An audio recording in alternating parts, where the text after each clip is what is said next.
अब नेक्स्ट हम मूव करते हैं एक और टाइम कॉम्प्लेक्सिटी की तरफ कि यहाँ पे n मेरे पास है 10, मतलब मेरे पास 10 नंबर्स हैं या 10 मेरे पास मेरे फ्रेंड्स के नेम्स हैं। ये डाटा का साइज है 10।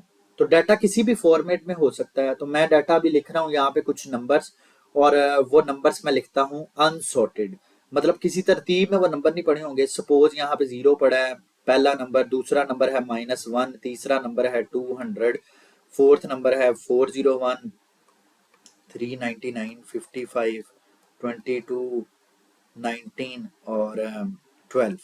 तो 1 2 3 4 5 6 7 8 9 और ये मेरे पास 101 है। तो ये टोटल मेरे पास 10 नंबर्स हैं।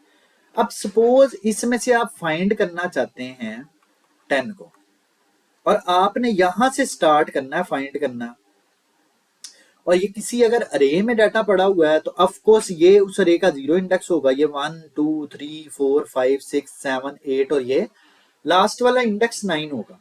तो मुझे एक लूप लगाना पड़ेगा जो हर दफा चेक कर रहा होगा क्या ये नंबर मेरे 10 के बराबर है। नहीं बराबर, नेक्स्ट नंबर पे मूव करूंगा, नहीं बराबर, इधर, उसके बाद यहाँ पे, यहाँ पे, यहाँ पे, यहाँ पे, इधर और सबसे एंड पे ये 12 है। तो मुझे ये 10 जो मैंने फाइंड करना था ये नहीं मिला, लेकिन इसके लिए मुझे सारा डाटा ट्रेवर्स करना पड़ा है। मैं यहाँ पे पहले दो नंबर्स को चेक करके ये नहीं कह सकता कि मुझे 10 नहीं मिला। मुझे सारा डाटा चेक करना पड़ेगा, फिर मुझे पता चलेगा कि ये 10 इसके अंदर नहीं है। तो आपको पूरा एक लूप लगाना पड़ेगा स्टार्ट से एंड तक। और लूप के केस में आपको मैंने बोला टाइम कॉम्प्लेक्सिटी क्या होती है, big of n time complexity होती है। तो वर्स्ट टाइम कॉम्प्लेक्सिटी इस 10 को फाइंड करने की वो क्या होगी, आप एन की वैल्यू पुट कर दें इसमें, तो ये क्या निकलेगी, बिग ऑफ 10। अगर ये मेरे पास एन 8 होता तो ये मेरे पास टाइम कॉम्प्लेक्सिटी वर्स्ट केस में निकलती 8। अब देखें ना, आपने अगर ये नंबर फाइंड करना है 10, तो आपको कब सबसे ज्यादा खुशी होगी कि यार ये 10 इधर कहां पे पड़ा हो, क्या आपका सबसे कम टाइम लगे। तो मेरे ख्याल से यहाँ पे स्टार्ट में बिल्कुल पड़ा हो तो आप कहेंगे ये बहुत अच्छा है, 10 मुझे स्टार्ट में मिल गया। और वर्स्ट आपको कब सबसे ज्यादा गुस्सा आएगा कि यार 10 ये कहां पे पड़ा हो जाके, कि मुझे ये 10 फाइंड करते हो सबसे ज्यादा टाइम लगा। तो ऑफकोर्स सबसे एंड पे अगर ये पड़ा होगा या बिल्कुल ही नहीं पड़ा होगा तो मुझे सबसे ज्यादा टाइम लग रहा होगा। तो अगर एन मेरे पास 8 है तो वर्स्ट केस में मेरे पास टाइम कॉम्प्लेक्सिटी क्या होगी, बिग ऑफ 8। इसी तरह अगर मेरे पास एन 16 है तो ये बिग ऑफ 16 होगा। नेक्स्ट मूव करते हैं। अब मैं क्या करता हूं, इस डाटा को ना मैं सॉर्टेड फॉर्म में लिख देता हूं। तो जब मैं इसको सॉर्ट करूंगा तो सबसे पहले मेरे पास आ जाएगा -1, उसके बाद मेरे पास आ जाएगा 0, 0 के बाद इसमें सबसे बड़ा नंबर क्या है, 12 है। 12 के बाद इसमें सबसे बड़ा वाला नंबर क्या है, 19 है। 19 के बाद इसमें सबसे बड़ा वाला नंबर कौन सा है, 22। उसके बाद इसमें सबसे बड़ा वाला नंबर क्या है, 55। उसके बाद इसमें सबसे बड़ा वाला नंबर क्या है, 101। उसके बाद 200। उसके बाद 399 और सबसे एंड पे पड़ा हुआ है 401। तो मेरे ख्याल से ये टोटल मैंने 10 नंबर्स लिखे हैं, 1 2 3 4 5 6 7 8 9 10। तो अगर मैं कहूँ आपके पास सिर्फ और सिर्फ 10 नंबर्स ही हैं, 8 नंबर्स ही हैं, 10 नंबर्स नहीं है, तो चेक करते हैं कि 200 को हमने फाइंड करना है। तो हमारे पास पॉसिबल वेज क्या हो सकते हैं कि किसी तरीके से हम ये जो बिग ऑफ एन है ना इसको कम कर सकें, ये टाइम कम लगे इस 200 को फाइंड करने में। तो आइए एक ऐसा एल्गोरिथम डिस्कस करते हैं जो हमें ये 200 फाइंड करने में ना, फाइंड करना है आपने 200। तो मैं कहता हूं कि यार हम अगर ये हमारे पास स्टोर हुआ है किसी अरे के अंदर, तो ये उस अरे का 0 इंडेक्स है, ये उस अरे का 1 इंडेक्स है, ये 2 इंडेक्स है, 3 इंडेक्स है, 4 5 6 और ये है 7। तो मैं कहता हूं कि इसमें ना ये सबसे पहले वाले को मैं कह देता हूं स्टार्ट इंडेक्स, और सबसे लास्ट वाले को मैं कह देता हूं एंड वाला इंडेक्स। मतलब ई आप इसको कह रहे हैं, ई मैंने कह लिया एंड इंडेक्स। तो मैंने ये करना है कि स्टार्ट और एंड को प्लस करके ना मिड कैलकुलेट करना है कि मिड वाला इंडेक्स क्या बनता है। तो आप 7 और 0 को प्लस करें और 2 पे डिवाइड करें तो ये बनेगा 3.5, और अगर मैं इंटीजर वैल्यू लूं तो मेरे पास निकलेगा 3। अब आपने ये चेक करना है कि क्या 3 के ऊपर ये नंबर 200 पड़ा हुआ है या नहीं पड़ा हुआ। तो ऑफ कोर्स ये 200 के ऊपर आपको नजर आ रहा है कि ये नंबर नहीं पड़ा हुआ, तो आपने ये चेक करना है कि 200 इस 19 से बड़ा है या छोटा है। तो 200 इस 19 से बड़ा है, इसका मतलब है कि मैं इस वाले डाटा को डिस्कार्ड कर सकता हूं, मुझे ये चेक करने की जरूरत नहीं है, इसको स्किप कर सकता हूं। अब मैंने अपना डाटा फाइंड करना है इसके अंदर, तो एंड यही रहने दें, और ये जो स्टार्ट है ना, ये आपने जो मिड कैलकुलेट किया था इससे एक आगे वाला नंबर स्टार्ट बन जाएगा। तो मैं कह सकता हूं अगर मेरे पास मिड कैसे निकल रहा था, start plus and divided by 2 से, तो मैं कह सकता हूं अब स्टार्ट की वैल्यू क्या बन जाएगी, ये मिड प्लस 1, मतलब ये 4 बन जाएगा 4। तो मैं एस मेरा आ जाएगा इस जगह पे। अब मेरा एस 4 है, ई 7 है। दोबारा फिर ये कैलकुलेट करें। अब मेरे पास अरे ये वाली बन गई है जिसमें मेरे पास ये 5, ये 4 इंडेक्स है, 5 6 7। तो अरे यहां पे दोबारा फिर से हम लिख लेते हैं 22 55 101 और 200। इसी तरह इनके इंडेक्स भी दोबारा लिख लें। इनके इंडेक्स ये था 4, ये है 5 इंडेक्स, ये है 6 इंडेक्स और ये है 7 इंडेक्स। इसको आपने बोला स्टार्ट और इसको आपने बोला हुआ एंड। अब बताएं मिड क्या निकलेगा, 4 और 7 को प्लस करें, ये निकलेगा 11, 11 डिवाइडेड बाय 2, ये निकलेगा 5.5। तो 5.5 का मतलब है कि हमारा मिड निकलेगा 5।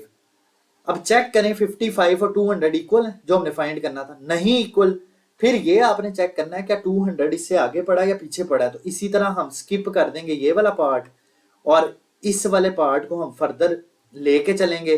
तो ये हमारे पास आएगा 101 और यहाँ पे आ जाएगा 200, यहाँ पे आ जाएगा हमारे पास 6 इंडेक्स है और ये है 7 इंडेक्स। तो स्टार्ट हमारा इस दफा ये होगा और एंड हमारा इस दफा ये होगा। अब दोबारा फिर आप कैलकुलेट करें इनका जो मिड है, 6 और 7 को ऐड करें तो ये बनेगा 13। 13 को 2 से जब डिवाइड करेंगे तो ये कितना बन जाएगा 6.6। मतलब मिड क्या आपका निकल आएगा, मिड निकल आएगा ये 6। तो आप चेक करें कि क्या मिड पे 200 वो वैल्यू जो फाइंड करें वो पड़ी है। पड़ी है तो ठीक है, अगर नहीं पड़ी तो फिर हम इसको क्या कर देंगे, स्किप कर देंगे और चेक करेंगे 200 इस मिड से आगे पड़ा है या पीछे पड़ा। तो ऑफ कोर्स मिड से ये बड़ा है 200, तो ये कहां पे पड़ा हुआ है, नेक्स्ट पे पड़ा हुआ है। अब स्टार्ट हमारा यहां पे मूव कर जाएगा इस जगह पे, सॉरी स्टार्ट। तो स्टार्ट भी यही है, एंड भी यही है। दोबारा फिर से मिड कैलकुलेट करें, 7 प्लस 7 डिवाइडेड बाय 2 क्या निकलेगा, 7 ही निकलेगा। तो इसका मतलब है हमारा मिड क्या आ गया, ये 7 आ गया। चेक करें मिड के ऊपर 200 वैल्यू पड़ी है या नहीं पड़ी। मतलब इसको हम नेक्स्ट लेके चले थे ना, इसको जब नेक्स्ट लेके चलेंगे तो 200 पे क्या वैल्यू 200 पड़ी है, तो हाँ पड़ी हुई है। तो अब चेक करते हैं कि कितने स्टेप्स के अंदर आपको ये 200 मिल गया। अगर मैं कहूं कि आपका ये वाला जो डाटा था ये ओवरऑल डाटा था, यहां से कलर इसका चेंज कर लेते हैं ताकि हमें समझने में आसानी हो। अगर ये ओवरऑल मेरे पास डाटा, मैं इसको कहता हूं ये ओवरऑल कंप्लीट मेरे पास ना 1 है ये डाटा। तो यार जब ये हाफ में डिवाइड हुआ है तो मैं कह सकता हूं यहां पे ये क्या हो गया, 1/2 हो गया। उसके बाद यहां पे मैं कह सकता हूं कि ये 1/4 हो गया और यहां पे मैं कह सकता हूं इस जगह पे कि ये 1/8 हो गया। अगर नेक्स्ट भी मूव करते तो ये इसका भी हाफ हो जाना था और नेक्स्ट पे ये क्या हो जाना था 1/16 हो जाना था। उसके बाद फिर हाफ होना था तो ये हो जाना था 1/32। अब आप गौर करें ये बन क्या रहा है, ये बन रहा है 1 प्लस 1/2 प्लस 1/4 प्लस 1/8।